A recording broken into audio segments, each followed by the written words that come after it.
Are you serious? Get a cup of coffee, please.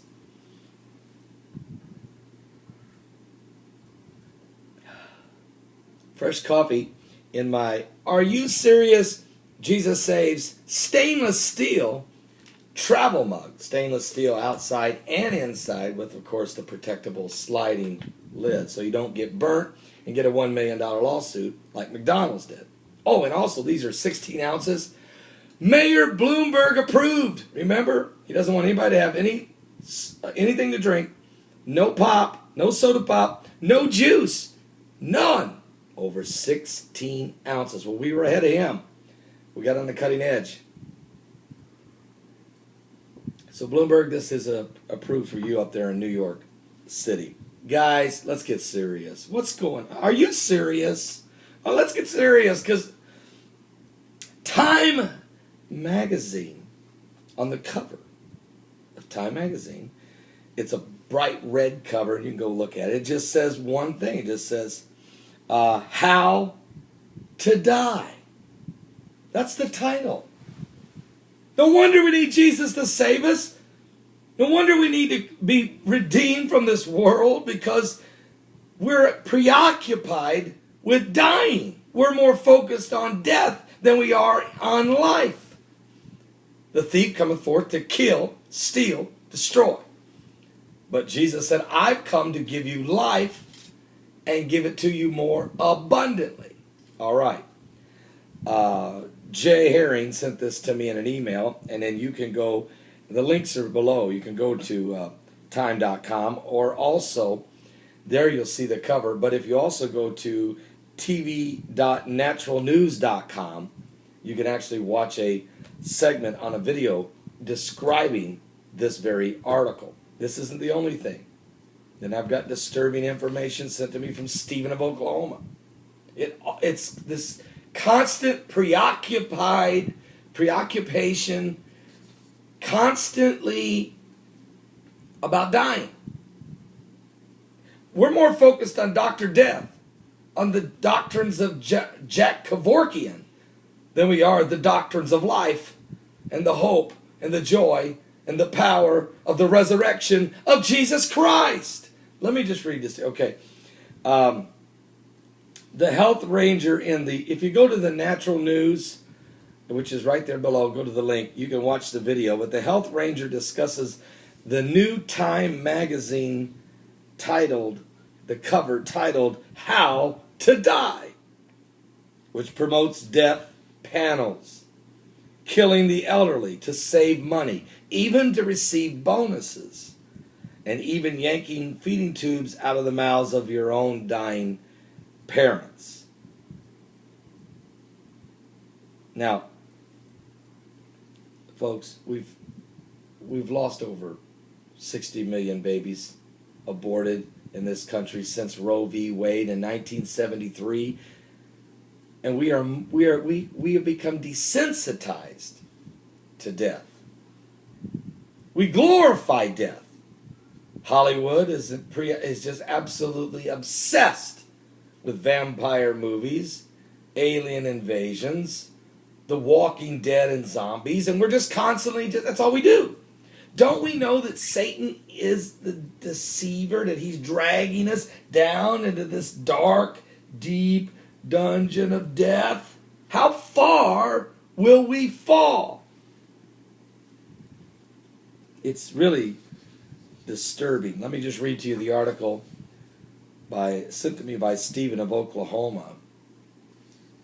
This you can find this in the Telegraph, okay? At www.telegraph.com. The link is below. Scientists could soon be able to routinely screen unborn babies for thousands of genetic conditions, raising concerns the breakthrough could lead to more abortions. A team has been able to predict the whole genetic code of a fetus by taking a blood sample from a woman. May I say a baby? They say fetus, but can I say a baby?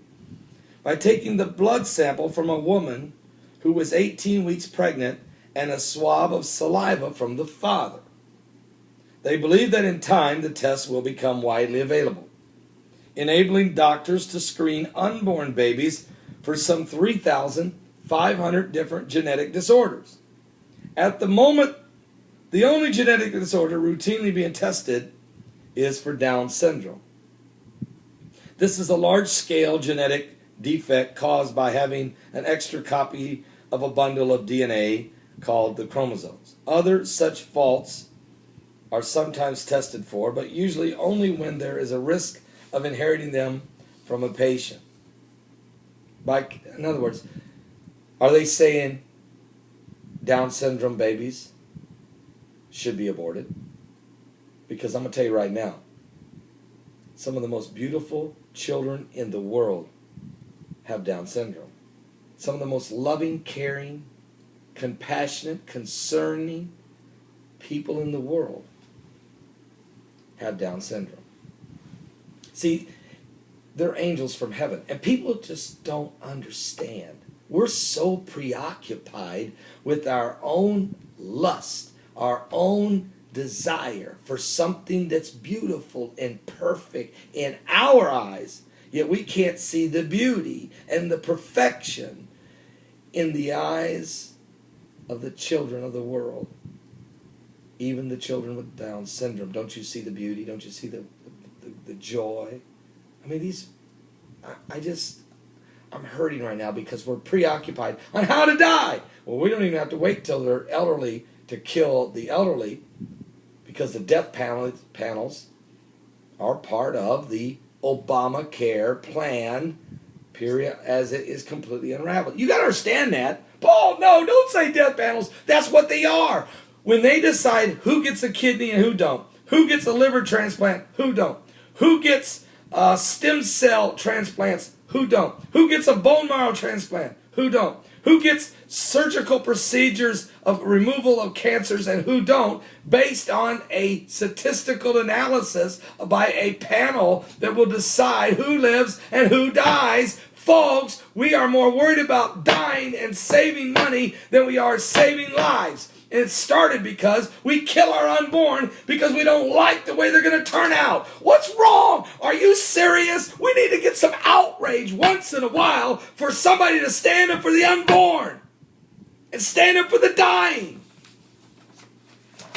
I'm just frustrated because all I ever see, all I ever hear is the same old garbage being preached at us, propaganda poured into us from those who would rather see you dead 6 feet under as long as they could prance around with their little starlit ideal of reality.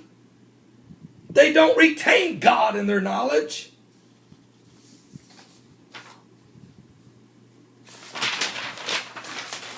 You can go to the website below and read it for yourself. I'm going to read some truth. 2 Timothy chapter 3. Paul said, "This know also that in the last days perilous times shall come, for men shall be lovers of their own selves, covetous, boasters, proud, blasphemers, disobedient to parents." Yeah, just pull the feeding tube out. Unthankful. You got a baby coming, but you're unthankful. You'd rather abort it. Unholy. Without natural affection. What? Are you serious? That's the days we're living in. They're truce breakers, false accusers, incontent, fierce, despisers of those that are good. They hate me. I'll get hate mail. You'll be able to read down below. You'll be shocked. There'll be people saying, "Amen, preach it, Pastor," and you watch. There'll be people down there trashing me before exposing the truth. Despisers of those that are good, traitors, heady, high-minded, lovers of pleasure more than lovers of God, having a form of godliness, but denying the power thereof. From such turn away. Are you saved? Seriously, look at what's going on in the world. It's sick. We need to get saved. The Lord is coming back. Are you ready? You don't want to be left behind with this crowd who hates God. Give your life to Jesus. Do it now. Do it now. Send me a personal message. I want to be saved. I want to be saved. I want to be safe.